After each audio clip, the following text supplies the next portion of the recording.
Hey there, Forks. It's one of those days. It is so a Friday. Hi, folks. Thanks for coming and joining me again here on 2X Labs. I'm Dr. Erika Miley, and I am bringing you one of my sisters in podcasting. We started our relationship with our very first podcasts, and so I am very, very glad to bring her back to you all to talk about stress and sex. We're going to talk about this big intersection. Dr. Nazanin Moali, welcome to 2X Labs. I'm so excited to have you here. Tell us a little bit about your work around being a clinical psychologist and a certified sex therapist. Well, thank you so much for your invitation, Erika. I love the work that you're doing.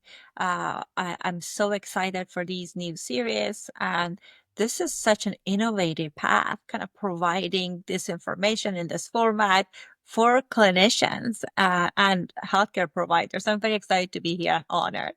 As you mentioned, I'm a clinical psychologist. I'm licensed in California. I'm also a AASECT-certified sex therapist.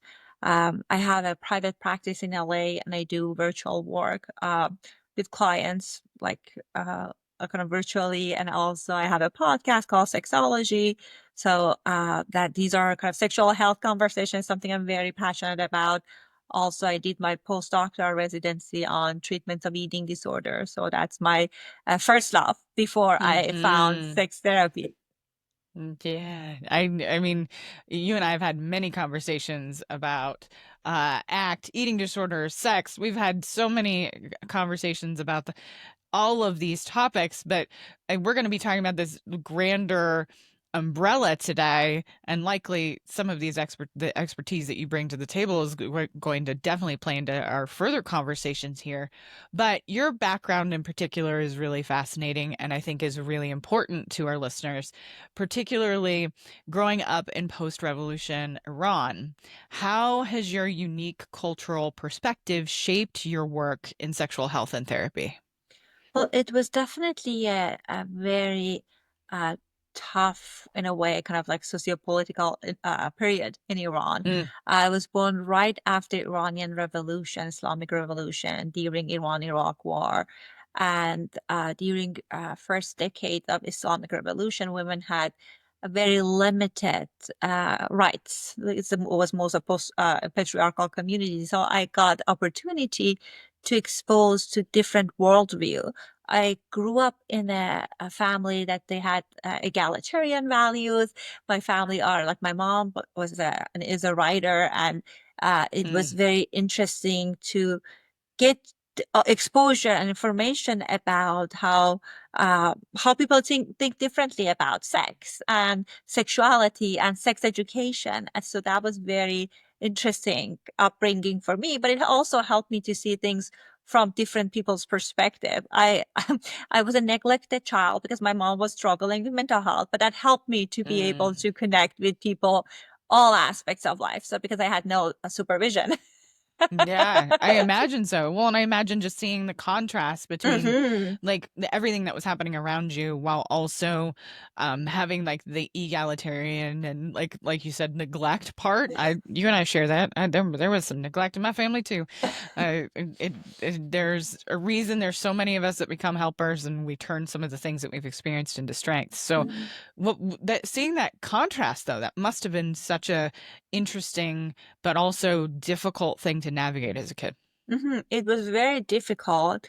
And also it helps me the opportunity to hear different people's perspective, right? Because like most families, they try to shape their child's worldview based on their own values. But Yes. because of how chaotic things were during the war and my mom reaction to the changes, I got an opportunity to be able to make friends from different with different political background, with different religious background. So that was also very helpful. It helped me to have more flexible view of things, but also it helped me to have a good understanding of stress and how chronic stress it can impact your overall health, mental health. So yeah, that's definitely been an interesting journey.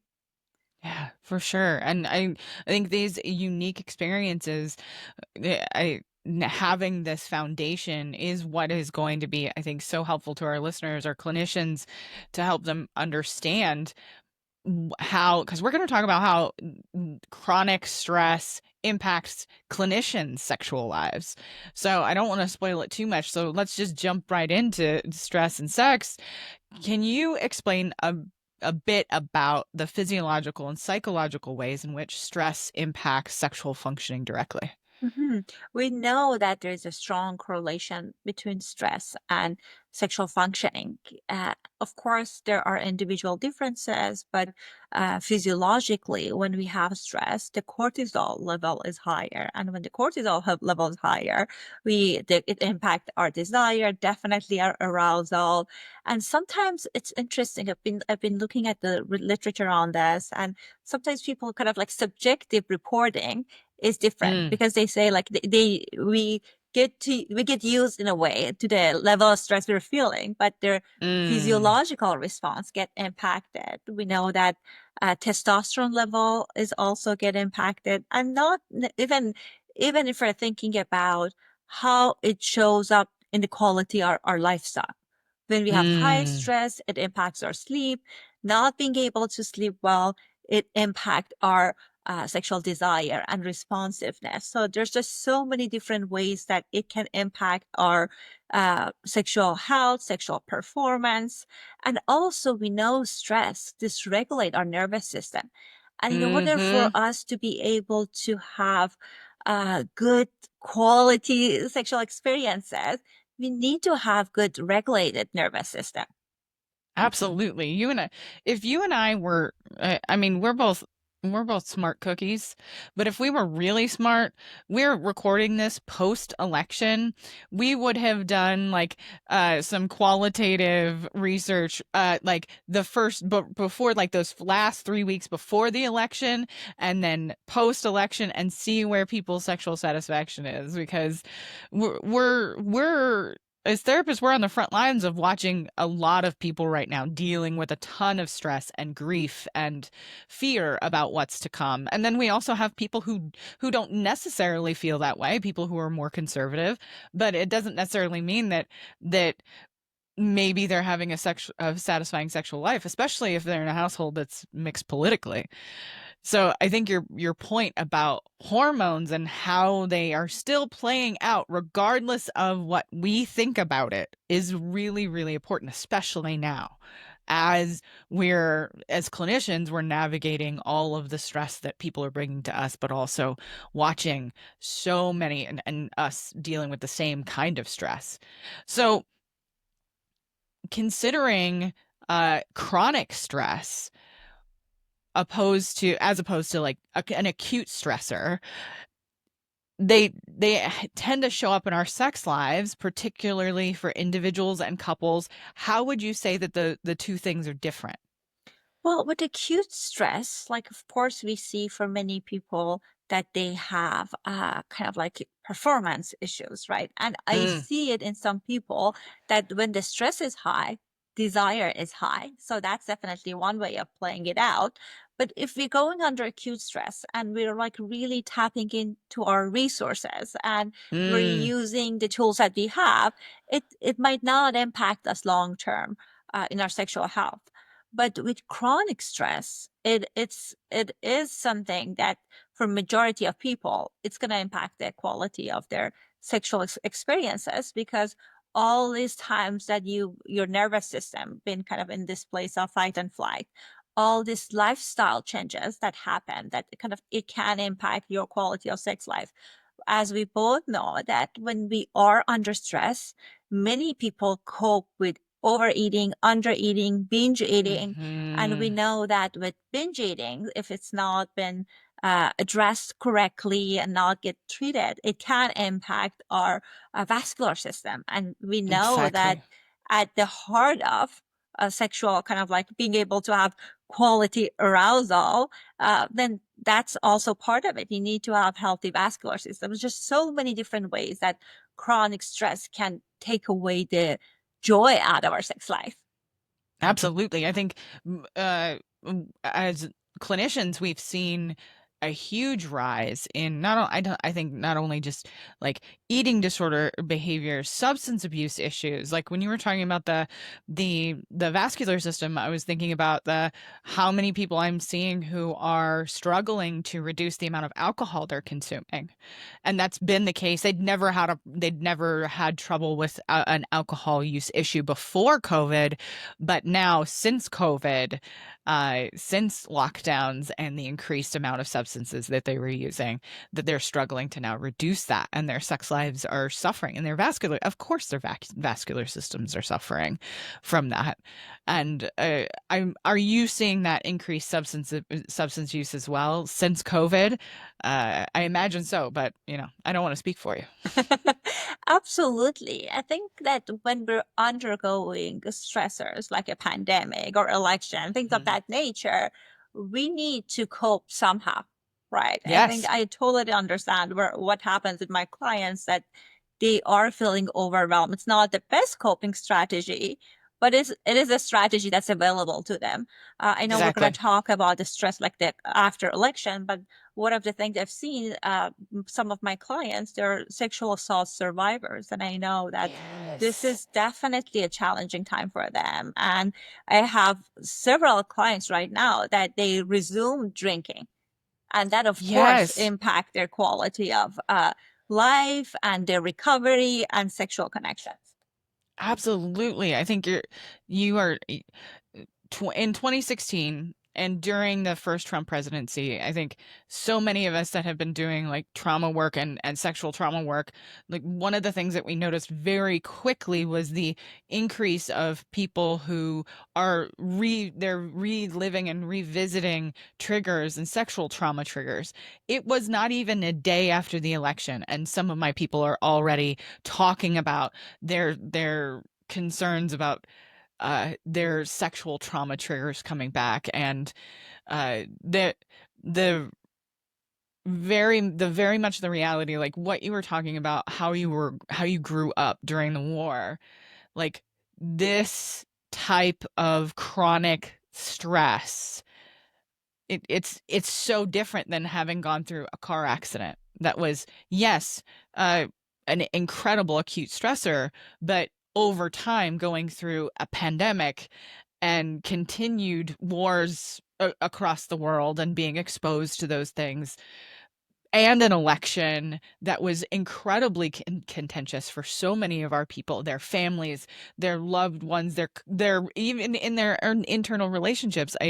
I think the the trying to cope somehow, like you said, is something that I think we as therapists are now just looking at in such a different way. We're really having to lean on the harm reduction models, I feel like, when it comes to helping people manage this stress. What would you say? Absolutely. And I know that many people that they work in the sexual health and also dig with addiction model, we're doing motivational Mhm. interviewing. It's Yep. pointless if your client is triggered and they're heightened stress and they're using alcohol every day to lecture them about, psychoeducate them about Yeah. like, oh, the Yeah. benefit of It doesn't work. stopping, right? It doesn't work.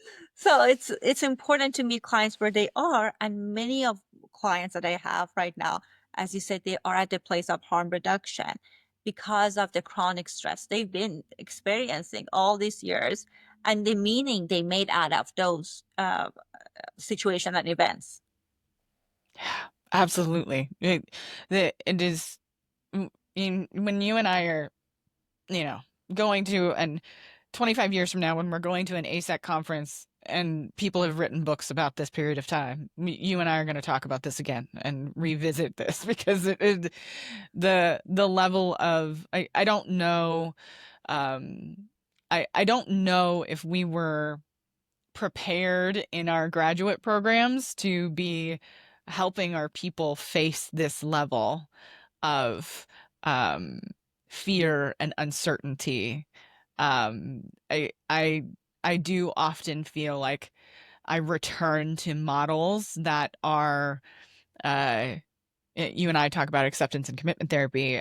I return to that model all the time, but I return to models like Viktor Frankl's work because of the how he formed his work.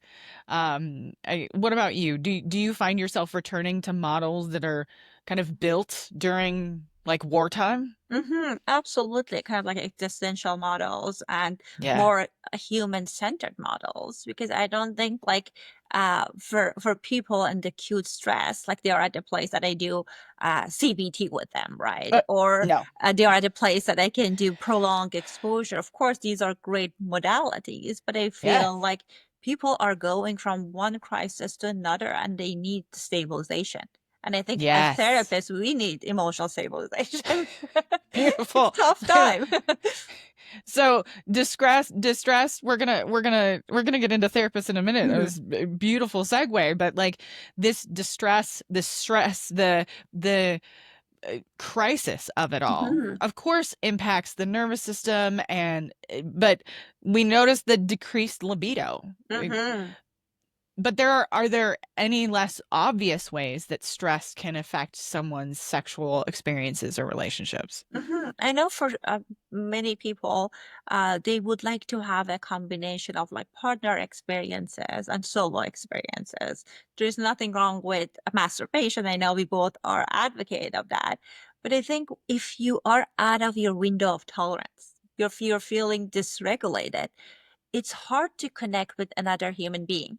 And I think in Yes. order for you to be able to have sexual connection with someone else and experiencing desire, you need to have that capacity. And because of the level of stress, it's hard for people to have those experiences. And when we're thinking about libido and desire, Mm, yes, it's part of it, it's physiological, but it's very complicated. There's an element of it is motivational, psychological. So hmm. it impacts the stress all of those levels for many people, and that has a direct impact on our libido. And like in the modern world, I know we're not at the optimized place with our desire. Like we're not at Right. our baseline because of No. so how much stress people have, how what we're eating, the things that we're exposed to, all of those things. So I feel if you're Hmm. thinking about it as a money in a kind of erotic bank, we already at like the majority of people, they have a lower amount. So stress Yes. can easily kind of take out those resources, and then people might not want to be able to connect with the partner. So part of it is impacting partner experiences, but part Mm, of it impact the concentration, because we know that yeah. it's important for people to be embodied. When you want to have good sex, it's important for you to be present. And when we Yes. are at the place of highest stress, even if the desire is there, we're checked out. We're at another place. Yep. And that also kind of creates challenges with arousal, with having quality sexual experiences. So there's so many different ways that stress can impact our sexual Yeah. health. Absolutely. Absolutely. And I think this is that good point to help remind therapists what this stress does to us, because we're on the front lines. Here we go yet again, like with the election, we're on the front lines of this level of grief, this level of fear, or this level of family discord because of them not necessarily agreeing about who they want to become president or who they want to be involved in government. And so as therapists, we're navigating our own stress, we're navigating our own feelings about all of these things while also helping others manage theirs. So, how can the stress in our professional lives impact our sexual health and relationships? For majority of people, I think it has a huge impact, including myself, right? As therapists, Hmm. Same. we get exposed to so much trauma. And of course, when my clients are dysregulated and we're talking about their traumas and like processing every day, we might experience secondary trauma, or at minimum, our nervous system is dysregulated. So it would be Yeah. hard for us to be able to kind of create a good balance between our personal life and professional life, let alone the sex life. The other thing Hmm. that's I've noticed been very challenging for many of my colleagues and myself is the counter transferences. that shows up, Oh, right? So it's really yeah, impact us. absolutely. I think this is one of those things that I don't know about your graduate program. Especially my master's program, there was lots of conversations in ethics about like, don't have sex with your clients. But there wasn't any conversations about how to cope with how all of the stressors we are on the other side of, the countertransference that we experience, and how that does impact our sexual life. That conversation wasn't had. And I think that no one taught us how this fire hose of stress might make it feel impossible for at the end of the night to be able to be physical with somebody else. Did your grad program talk about it? I don't know. Mine didn't. Nothing. Yeah, nothing about that. Even with, and you're Zero. right, like the level of counter transference analysis stop at the place of don't have sex with your clients and that's it. Or maybe at most don't have quote unquote dual relationship, but nothing about how you can protect yourself around overwhelming emotions that shows up because of you're getting exposed to so much trauma, how you can Yeah. kind of protect yourself. Because I know many colleagues that they reduce their caseload significantly, or they're pivoting after a few years. It's like, oh, I don't want to be a therapist anymore because Yeah. of how difficult it is to be in this profession. We use our amygdala to co-regulate our clients and regulate their emotions. So of Yes. course, when you are kind of like in high stress every day, it's hard for you to have a good balanced life. So you can have good sex life, like as far as the sleep, as far as diet, all of that. Mm-hmm. And on top of that, your desire might not show up, or maybe desire shows up, arousal is difficult, and that can be frustrating, and it can impact people's relationship with themselves and with their partner or partners. Absolutely. I I think about the days of when at the end of the day I've seen, 3 or 4 clients back to back. Yeah, maybe I've had breaks during the day, but I think about those days where I walk out of my office and my husband can just look at my face and he's like, "Today was a hard day, wasn't it?" And I'm like, "Yep, it was." And all I want to do is sit down and have some food and turn off my brain until I go to bed.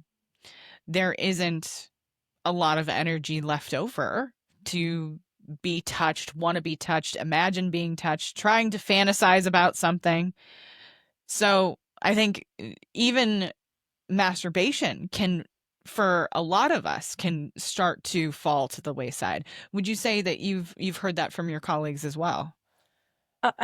Sex therapists are very open, so Right? Yeah. yeah. We So tend to I be can that I way. can imagine that, like from what I'm hearing from my clients, and from my colleagues. I haven't heard recently like their masturbation get less, but partner sex, I hear a lot that there's less willingness Hmm. around that. So and we know people use masturbation for stress management, so that also kind of Hmm. makes sense that that's I don't hear the kind of like significant reduction, but it's not a research study, right? I'm looking at sample size of colleagues that are very sex positive. Again, we need to do little studies as we go through Mhm. this. We need to get some data on our colleagues. Next But networking like, event. How yeah, often do you masturbate? exactly. How often do you masturbate, and like how many clients influences it? Like that would be great research. But I think there's that I think the other part, I remember the first time when I was in my sex therapy training, when I learned about arousal non-concordance. And I remember thinking like, I wish somebody would have talked about this in my ethics class, because of that, the countertransference that happens for us when we do have a client that is telling us their sexual stories, and that might actually cause some stress inside of a clinician Mhm, when their genitals are responding to mhm, something that they're hearing. mhm. I wish that someone had taught me about arousal non-concordance in my ethics class. What about you? Did they ever talk to you about arousal non-concordance in your ethics class? No, it was a very vanilla school, so nothing around Yeah, sex. same. But also, I love that you're bringing it up, right? It kind of goes back to the place of we're bringing ourselves as human being in these sessions. And of course, when you are the instrument, Yes. it will impact on you. And you're right, the meaning we make out of things that, oh God, what's wrong with me? And that kind of Yes. that also can be another stressor. Yeah. For all of you therapists out there that aren't sex therapists, arousal non-concordance is essentially that we help people understand that your genitals are automatic processes. Your genitals will do things even when there's something that's sex adjacent. It doesn't necessarily mean that your brain is on board with whatever is happening. Your genitals don't care. It's just an automatic process. And I think that I remember when I learned that, it just was like, oh, okay, that makes tons of sense that this body has automatic processes that I'm not necessarily aware of all of the time. And I think when we're talking about stress and you were talking about cortisol and you were talking about all of those other things that are automatic processes, they're things that we don't consider how they're impacting us on a day-to-day basis. So what do you think are some strategies? That's what I'm thinking of for our therapists who are listening, right? And our clinicians that are listening that can help them manage their stress, that can protect and enhance their sexual health. There's so many different ways that we can explore things when it comes to stress management. First things that I personally do and I recommend everyone to do, and I know many people have talked about in the past, is completing the stress cycle, right? When you're in nature, you've been getting chased by the lion, then the animals shake afterward to release the stress.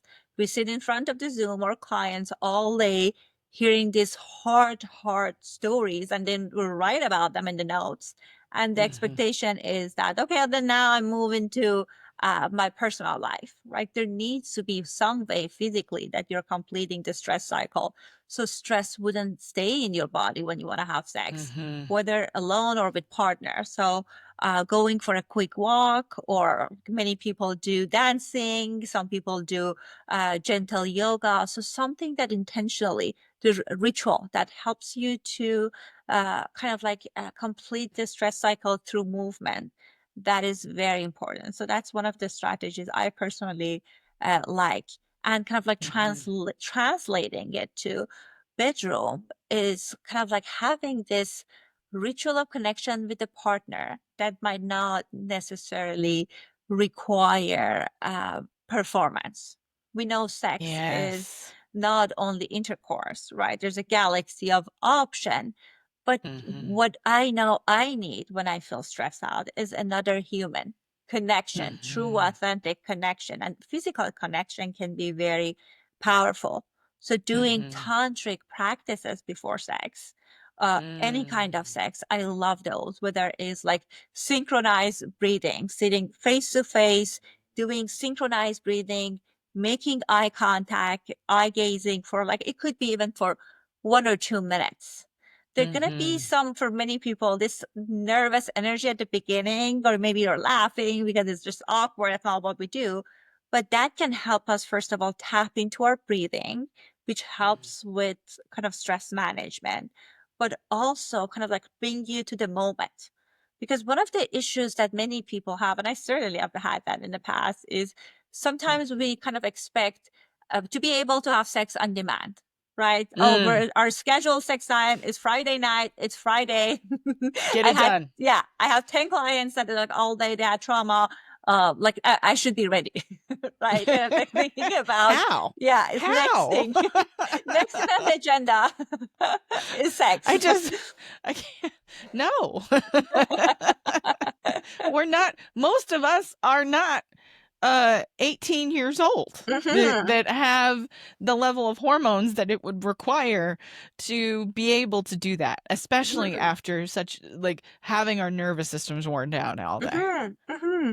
That's why we're thinking about our grocery store at best case, right? We're kind of like so checked out doing the Yeah. list because it's hard to get in our bodies because our bodies are still in fight and flight and freeze kind of area. So we're either not Mm, feeling like what's happening in our bodies or we're checked out because it's so dysregulated. mm, That's why I like kind of tantric practices and especially eye gazing. So it helps you to be anchored in the moment. And also, like, this is something that I also incorporate in my own personal life, having a menu of option when it comes to sex. yes. That gives you this option of having different experiences. We all have our Mhm. core erotic emotion. We know what turns us on.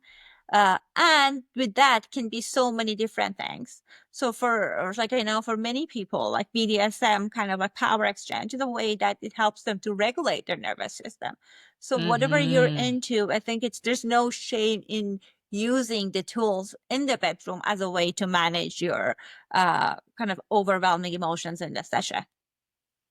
Yes, using sexual experiences. One, the first part though is that you've described is slowing down. Hmm. I mean, that's what when you're working with couples, that's one of the things that you work on with them generally, not only just in sex, but in their conversations and their conflicts. We try to get them to slow down, but we're asking people at the point when they want to have a sexual experience to slow down, to try to regulate with their partner. And that the tantric experience that you're talking about, it does sound like co-regulation. It sounds like you're helping yourself not only just shift from everyday life to your sexual life, but you're also looking into one another's eyes, focusing on your breathing. So you're getting that nervous system regulation, which can absolutely increase your ability to stay present with a sexual experience, but also providing more variety so that it doesn't, those sexual experiences don't seem like a chore. Hmm. Yes, we have to schedule sex quite often, especially busy adults with families, busy adults with trying to get to and from the office, trying to get groceries in a very expensive world. You have to shift gears, and asking your body to be able to just turn on the gas is just not possible. It's just not possible. So I think that we spend a lot of time thinking about clients, and we can apply a lot of those things and help therapists with their own sexual lives. But I do want to speak kind of directly to clinicians in how they can help their clients with these things. So, what are some of the signs that stress might be playing a significant role in clients' sexual dissatisfaction? Well, I think that it adds to this narrative for many people that, oh, I'm broken. Because like Mm, regardless of like, what's the presenting issue, I know many of my clients, the core belief they have is I'm defective. There's something wrong with me. mm, And when stress is added to the mix, it will be significantly harder for them to achieve the treatment goals that they have. So I think kind of like educating people about this, I think it's really important, providing psychoeducation about the impact of stress in their sex life and teaching them skills is very important. And I know we both do like a practice from acceptance and commitment therapy. I think it's helpful for people to help them to take committed action, right? Kind of like I mm-hmm. know that even with election, like the parts that the kind of like bothers people is very different. We have different Yes. values, and people have like there are certain values that they feel, oh my God, this is going to be jeopardized. So help people to kind of clarify their values, helping them to create committed action. That even Mm-hmm. it could be small things. I tell my clients like every night count your wins, right? Kind of like these are Yes. my values, these are my wins. So it helps them to remind themselves that, I'm not helpless. Because sometimes when we are in the place of high stress, these old stories shows up that I'm helpless, there's nothing going to Yes. change, but helping them to kind of take actions and reminding themselves of that, that's very important. The other thing that's very important is social support. I did my Mm. dissertation on post-traumatic growth after immigration and war, and I looked at different factors of what helped people to experience growth after stress and trauma. And it's very interesting. One of the things that came significant was social support. So help people to get Mm. connected with the community of people who are taking meaningful steps toward the goals that they have, and they can process the emotions. And I always kind of acknowledge kind of like my privilege with my clients and how we're different and from their perspective and the same. And sometimes, although as therapists, we're doing our best to help our emotion and our clients to get support. Mhm. Sometimes having their people being in their support system, hopefully in a with the support of a therapist, like a group therapy, that can be very helpful. Because like if I don't know if it's peer led and it's a stressful situation, sometimes that can increase overall stress of people. I think that's also very Mm. important.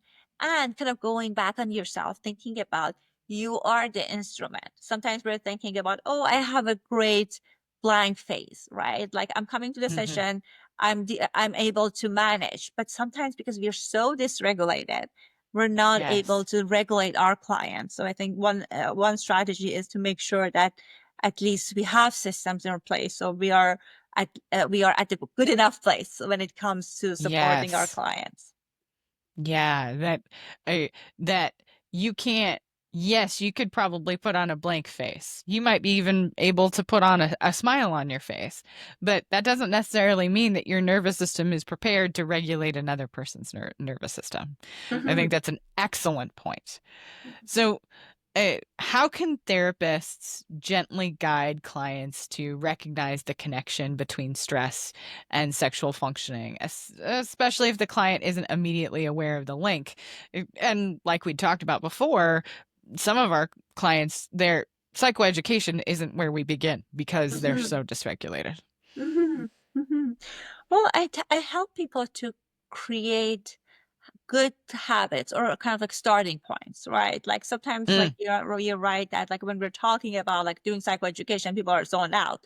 But if we're talking about, okay, how can we create a container for you around sexual experiences that help you feel more grounded? Let's start with creating that container. So when they are at the place of, okay, I'm working on being more neutral with my stress at the beginning, right before having sex, mhm, or right I'm starting masturbation with doing deep breathing, when they see results, then that can help them to be more motivated to take mhm, action. The other thing that we can do is sometimes I tell people, like, I like my engineers, they love it. Like, I graph their level of stress and kind of graph like their sexual satisfaction. And then some people are love that, kind of thinking about correlation with that. But for majority of people, it's like creating micro habits, seeing mhm. results, and then talking about that can be a good starting place. Yes, the micro habits. I think when we think about something that uh, is a creation of something new, like a new action or a new habit, we forget that there are lots of micro things on the way to a larger habit. So I think that's a good reminder for everyone out there that there are very, very small things that we can be using gratitude and congratulating ourselves to be able to do so that we can access any kind of nervous system regulation to be able to even think about having sexual ideas or fantasies or touch. So, you and I are ACT girlies. We love acceptance and commitment therapy and mindfulness. So, what role do mindfulness and stress reduction practices play in improving sexual health? How do you introduce these techniques into therapy sessions? Well, we know that there's solid research that shows that if you're working on like doing mindfulness, I know our colleagues in Canada, they did this, some of the research around mindful eating of raisins, right? Like when you're Hmm. practicing mindfulness, that can increase your desire. So it doesn't even need to be in the bedroom. I tell people that like it can be like starting with 2 minutes, sitting and paying attention to your breath, or it could be 60 seconds, wherever they can start. That's kind of like a going based on building a habit that can help you with increased desire. Also, what's interesting is sometimes people, it's hard for they get this kind of unmotivated during sexual experiences, discouraged, because their mind goes to the worst place of like a worst case scenario, and it impacts their arousal. So helping them to kind of like to being able to practice mindfulness with doing sensate focus exercises, I think that's very helpful. Mm. Kind of like teaching them to do step by step with kind of like a touches with partner and with yourself. It can train people to be able to focus on doing mindfulness when it comes to touch, because that's a skill that no one taught Hmm. us. And I know many vulva owners, they actually were trained to not pay attention to their body during sex, right? Like, that's why they're just so Exactly. common to have painful sexual experiences, because we were taught that, oh, you have to muscle through it. Yeah, you have to avoid your body. Your body is bad. Your genitals are bad. They're gross. They're whatever that version that our clients or we heard growing up influences that ability to be able to come back to the body and experience pleasure in it. Mhm. So those mindfulness activities that you're talking about, I think can be really, really powerful. I will often start people with non-sexual mindfulness activities because of that, like especially with a lot of our assigned female at birth people and how they uh, encounter their bodies, from disordered eating issues, disordered thoughts about food generally. They may not have a diagnosable eating disorder, but starting with pleasure non-sexually can be a thing that we get to. And sometimes we got to start with like body neutrality, or body, even just like body loyalty. Like, I'm going to be loyal enough to my body and its experiences to let myself have a neutral experience, and then maybe start to move towards a pleasant experience or a pleasurable experience. I think that I love that. I love the raisin activity. I just it's such a good one. Uh but it also helps us understand that mindfulness can be small. Those those micro habits that you were talking about, I think, is an excellent uh w- we can use those smaller mindfulness techniques to find those smaller habits to then increase the likelihood that someone can have a regular pleasurable experience. What would you say for when it comes to sensate focus? Um, when someone's nervous system is really dysregulated and they try to do sensate focus, what would you say, like, are some ideas around how to get them to maybe calm that nervous system and then re-engage with sensate focus? Well, I think the good practice is like experimenting with their breathing, right? Kind of like, I know Mm. many times people feel kind of like overwhelmed. What should I think about? Like all the thoughts comes up. How can I calm it down? Or they feel overwhelmed. But if you're focusing on breathing, and kind of whether we're doing 4x4 breathing or doing extended exhale, there's just so many different versions of it. It helps us to regulate our nervous system enough that we are able to kind of be more present for things like sensate focus exercises. And when it comes to sensate focus, my invitation for people is that you can have your own version of it, right? The idea Yeah. is that phase 1 or 2, you're not engaging any sexual kind of like a sexually kind of like activity of like having intercourse, anything like sexually Hmm. motivated, that we're not having sex. But you get to do the touch, use and incorporate things that you like, and it's you. And I want to hear your thought, but I know with many of my clients, they struggle with taker's touch, right? It's hard for them to Yes. touch for their own pleasure. And that could be kind of starting with maybe doing the kind of the starting the sensate focus could be you touching an object and getting Yes. curious about that versus starting with your partner. Because starting with partner, that can activate all sorts of stories that gets in the way of us maybe Exactly. sometimes connecting with our sexuality. The stories that existed in the sexual problems that were happening before. When for a lot of my people, when it comes to like sensate focus, because I work with so many assigned female at birth people with ADHD, a lot of sensate focus can be incredibly difficult because it can feel prescriptive. And I'm not being critical of the tool. It's more that like capitalizing on what you said about making it your own. It is incredibly freeing for so many of my clients when we're talking about like, no, we can actually bring your attention to something that feels intense for you sexually and non-sexually so that you can practice this very similar skills that Sensate Focus has outside of the bedroom. So if it's the feeling of fingernail scratching on the skin or on the thigh skin, maybe they're actually going to practice that outside of the bedroom so that they can, oh, I know how to do this. I've used this before. I can my brain is offering me the lyrics to 8675309 rather than the rather than what I'm doing with my partner, but I can actually use this cue for myself to come back to the pleasure. I do find that uh, the work it has to, it's almost like I don't know about you for you, but a lot of my folks with ADHD and eating disorders, my AFAB clients in particular, it has to be happening all at once, like the work on the sexual functioning and the food and the body, all of it has to be happening at once because like what you just said about them being derailed by the stories from before, it is so quick for them to those stories to take over the sexual experience. So it's almost like all of the work outside of the bedroom has to be taking place at the same time. Would you say that that's the case for your people too? Absolutely. And I think sometimes people have this expectation of like when I'm practicing mindfulness on its own, it's going to be a great tool, which it is. But Mm-hmm. it's about, as you said, slowing down the mind and being present.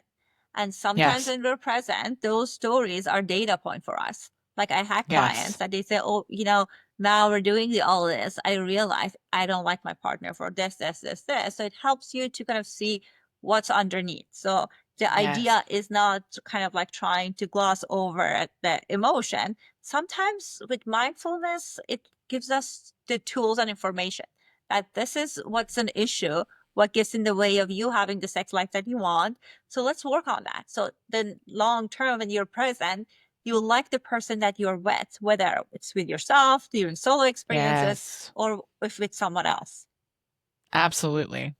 I know we've both done tons of work with couples.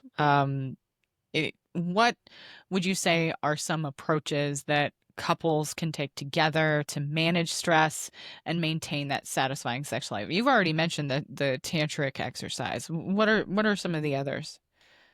We know that for successful partnerships, especially long-term relationship, ritual of connection is really important. And what is ritual of connection? One of part of it is based on Gottman works that Hmm. to have meaningful uh, daily connection with your partner. Sometimes some people do it the way that they greet each other with extended Hmm. kisses.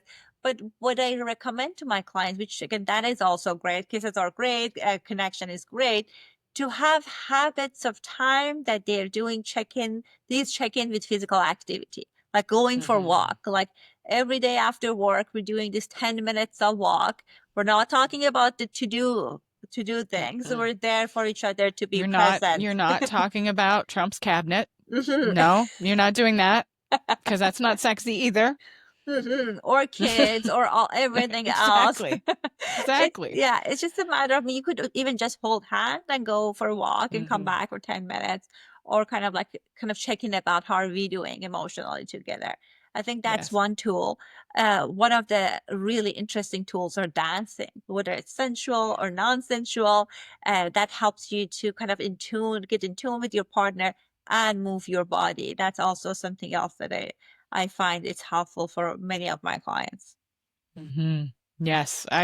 One of the things I use, one of Dan Savage's old suggestions a lot, which is the having sex before you go out to dinner. Mm-hmm. And so I think that that regulation that you're talking about is so important, the regular ritual, Mm-hmm. but also like when we're so stressed and exhausted, and then you're going to go have a great meal that's, yeah, it's going to taste good, it's going to be really wonderful, but don't expect yourself to have energy after that great meal that usually has like a ton of carbohydrates, which are wonderful and taste great, but then you are exhausted afterwards. So Mm-hmm. that variety of having sex before you go and have that maybe ritual date that you typically have can be, it takes the pressure off the date too, Mm-hmm. where you don't have to have sex at 10 o'clock. I promise you don't. You don't have to.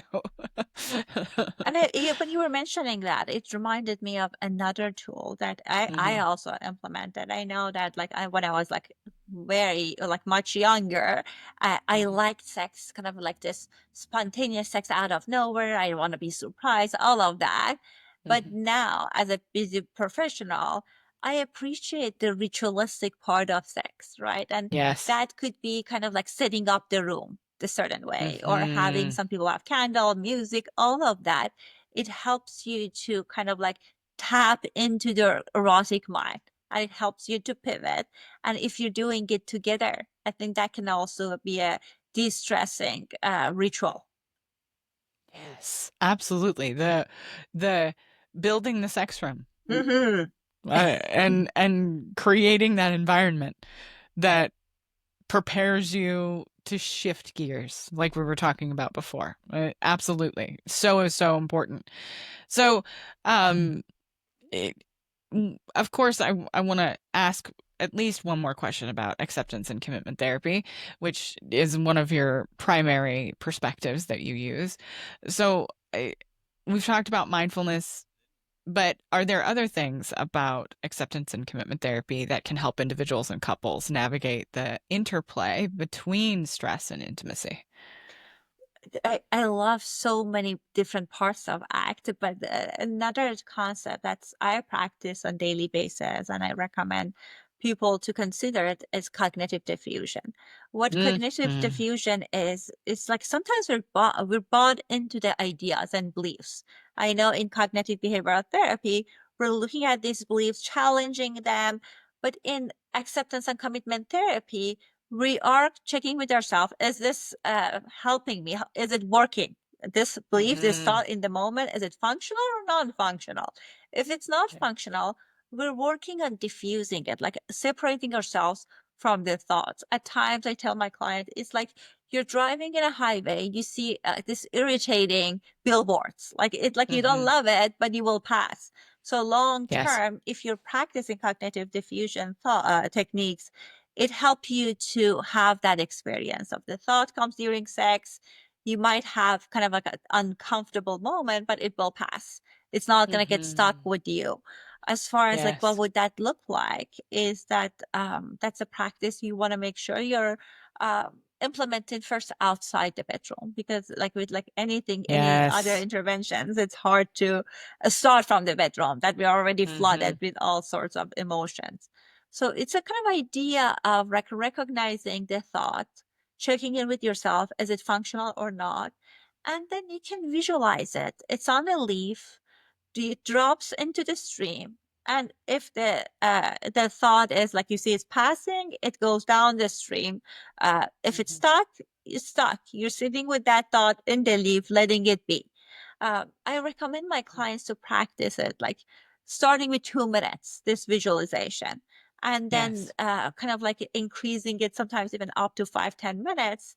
And that helps you in the moment during sex when that negative thought shows up. Oh my God, I'm not going to be able to perform. Oh God, my Okay. partner is not attracted to me. You're noticing it. You're saying that is this thought like my partner is not into me, is functional for me in this moment or not? If Right. not, then we're putting it on the leaf and letting it go. So that's what Yes. my other like strategy that I love from ACT. I love cognitive diffusion techniques. I love them. And I love to help my clients make them related to them in some way.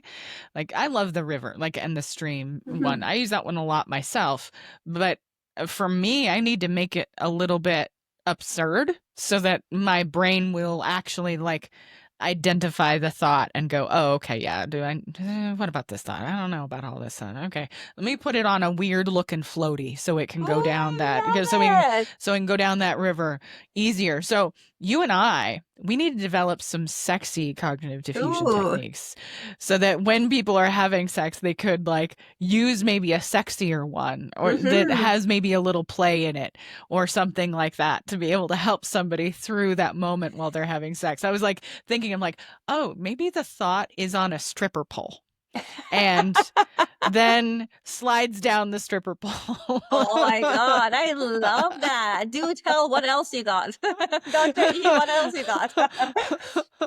One of my favorite ones, this one's not sexy. Actually, a client came up with this one. And for those of you who are, Gen X, elder millennial folks, this will ring for you. They imagine the old video game Duck Hunt. And they imagine the ducks and the little orange gun and shooting the ducks, and those are the thoughts down, and then the dog comes up and laughs at you while you are imagining those thoughts. And I was like, that is just, it's so brilliant. But we need some more sexy ones. I'm gonna have to give that some thought. Like I'm gonna have to like chew on that a little bit. Like maybe it's like a slip and slide with lubricant. Ooh, that's fun. Like a different quality of lube. If it's not going down, Exactly. it's dry. That's right. You need to add more lube. That would be incredible. So, I mean, I love talking to you. I love our conversations always. But just before we wrap up, what are some let's narrow it to one key takeaway that you'd like therapists to remember about the connection between sex and stress. I want them to know that you're not broken, right? If you're not able to have sex, you are under so much stress. If you want to have sex, there's plenty of people they don't, like the kind of people who are kind of like there are like identified asexual. But if you want to have sex and you feel like it's not available to you, I think the better question is what gets in the way. And stress is one. So it's not you, it's a context, and we have to work on that context. Yes, you are not broken. You're not broken. The end. And drink less alcohol. It does impact your cardiovascular system if you want more erections, generally. But anyway, you are so lovely. How can all of these humans listening find you in this world?